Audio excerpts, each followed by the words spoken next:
তোরা এনে খারাপ আড্ডা মারতেছস আর আমার দিয়ে কাম করাইতেছস। এই গ্যারেজের যে আমি একটা সম্মানিত মালিক, এটা কি কেউ কইবে? দেখলে তো কইবে বেড়া আমি কাম হইতাছি নতুন বেড়া, আমার দিয়ে সব কাম করে আমার তলে হান্দায় বেড়া। তোরা কর বেড়া। ওস্তাদ আপনি তাইলে বাইরন, আমি করতাছি। তোমার করা লাগবো না, আমার দামি করতাছি, কাম করতাছি। ধ্যাৎ, কিচ্ছু ভাল লাগে না। কি যে একটা গাড়ি কিনছি টাকা দিয়া, চলে তো চলে না, জীবনটাই ব্যর্থ। পোলাহানের রাতে কোনো কামই দিতে মন চায় না, উল্টা পাল্টা কাম করে খালি বয়ে থাকে। দেখ তো মেজাজটা কান্না গরমায়, গাড়ি কদ্দুরা চলে ভালো মতো, আবার বন্ধ হয়ে যায়, আবার চলে, আবার ধাক্কায়। এই গাড়ি এখন এমনি চালান যাবো না, এই গাড়ি আগে সার্ভিস করাইতে হইব।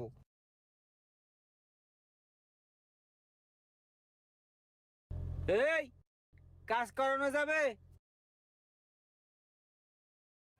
হ ভাই যাবে, কি কাজ? তুই কে? তোর মালিক কই রে?